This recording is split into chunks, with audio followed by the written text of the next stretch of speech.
You, John Fitzgerald Kennedy, do solemnly swear. I, John Fitzgerald Kennedy, do solemnly swear. That you will faithfully execute the office of President of the United States. That I will faithfully execute the office of President of the United States. And will, to the best of your ability. And will, to the best of my ability. Preserve, protect, and defend the Constitution of the United States. Preserve, protect, and defend the Constitution of the United States. So help you God. So help me God.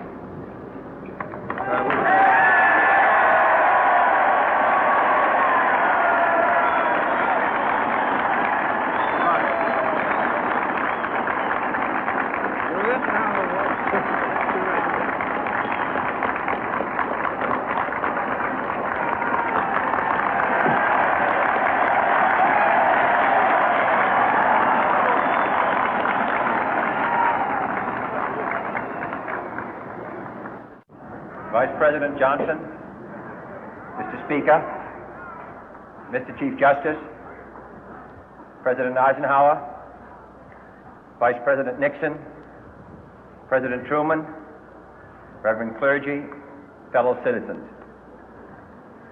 We observe today not a victory of party, but a celebration of freedom, symbolizing an end as well as a beginning, signifying renewal as well as change.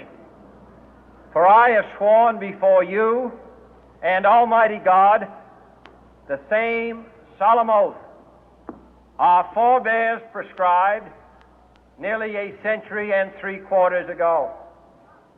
The world is very different now, for man holds in his mortal hands the power to abolish all forms of human poverty and all forms of human life. And yet the same revolutionary beliefs for which our forebears fought are still at issue around the globe.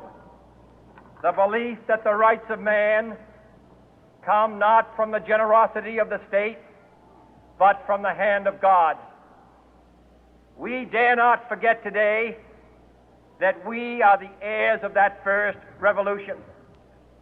Let the word go forth from this time and place to friend and foe alike that the torch has been passed to a new generation of Americans born in this century, tempered by war, disciplined by a hard and bitter peace, proud of our ancient heritage, and unwilling to witness or permit the slow undoing of those human rights to which this nation has always been committed and to which we are committed today at home and around the world.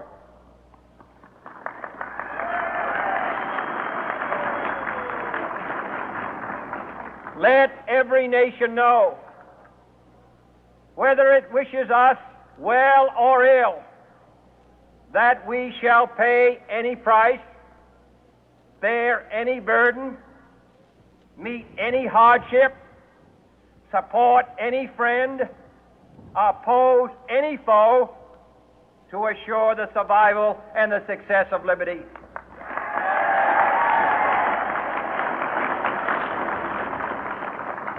This much we pledge and more. To those old allies whose cultural and spiritual origins we share, we pledge the loyalty of faithful friends. United, there is little we cannot do in a host of cooperative ventures. Divided, there is little we can do, for we dare not meet a powerful challenge at odds and split asunder. To those new states whom we welcome to the ranks of the free, we pledge our word that one form of colonial control shall not have passed away, merely to be replaced by a far more iron tyranny. We shall not always expect to find them supporting our view, but we shall always hope to find them strongly supporting their own freedom, and to remember that in the past, those who foolishly sought power by riding the back of the tiger ended up inside.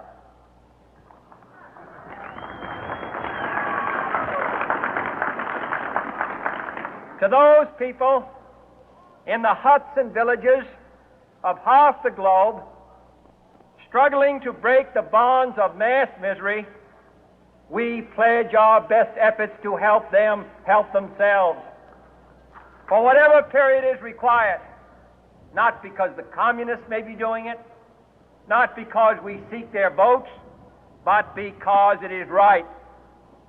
If a free society cannot help the many who are poor, it cannot save the few who are rich.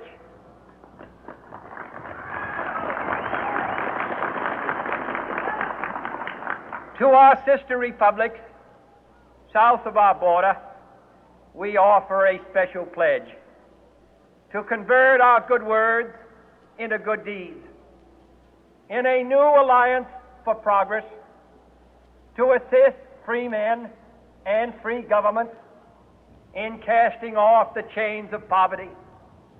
But this peaceful revolution of hope cannot become the prey of hostile powers. Let all our neighbors know that we shall join with them to oppose aggression or subversion anywhere in the Americas.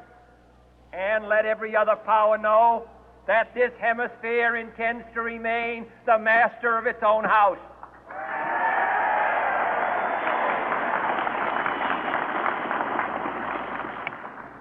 To that World Assembly of Sovereign States, the United Nations, our last best hope, in an age where the instruments of war have far outpaced the instruments of peace, we renew our pledge of support to prevent it from becoming merely a forum for invective, to strengthen its shield of the new and the weak, and to enlarge the area in which its writ may run.